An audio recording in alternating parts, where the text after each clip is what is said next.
Here comes the Sylvia Daphne. This boat is another working vessel. She was carrying freight in Scandinavia up as late as 1969. Her last cargo was cobblestones, actually, 35 tons of them. She's now chartering in Puget Sound.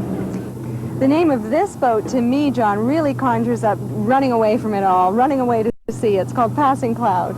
Yeah, in Passing Cloud, you could certainly do it in Daphne. She's beautifully built by her owner, Brian Walker, a really skilled local builder.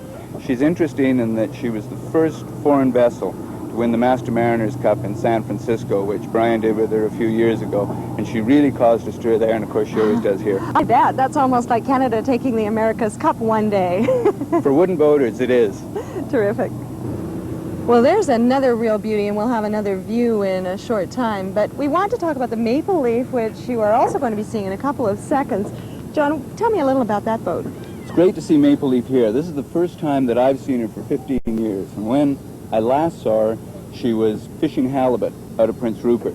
She was built as probably the finest yacht in British Columbia back just after the turn of the century, and spent a lot of her time in the commercial fishing industry. She's just gone through a complete restoration, and it's a really remarkable undertaking to bring a boat from what she was to this in such a short time. The Maple Leaf. Well, what a perfect name for a Canadian boat. Let's go on board. Boats, like people, have lifespans, and we're standing on the Maple Leaf, a boat that's managed to span a life of 84 years. The story of its survival and the secrets behind that are going to be told to us by Brian Falconer, who's the owner and skipper. Brian, what do you think is the secret of this boat's longevity? Basically, it's adaptability. It was well built in the beginning.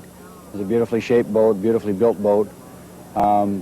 It ran into a succession of circumstance during World War I. It was seized by the federal government.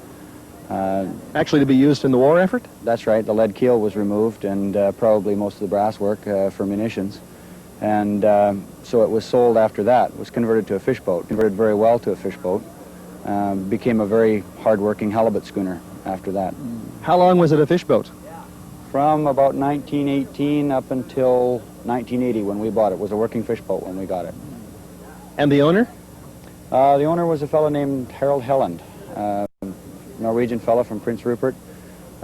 He bought the boat and part of it in 1938, bought it outright in 1943, looked after the boat incredibly well for all of those years and fished it up until he retired in 1976.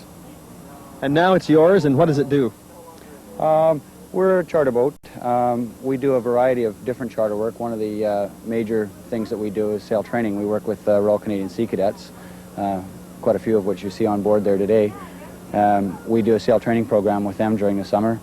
We also do that on a private basis with other individuals. And I guess this grand old lady has a lot of experience to give to these young people. That's for sure. Yeah, it's a tremendous sailing ship. It teaches them a lot about the characteristics that they're going to need to survive 84-odd years themselves. Well, as you can see, that's a very well cared for boat. An octogenarian and still going strong.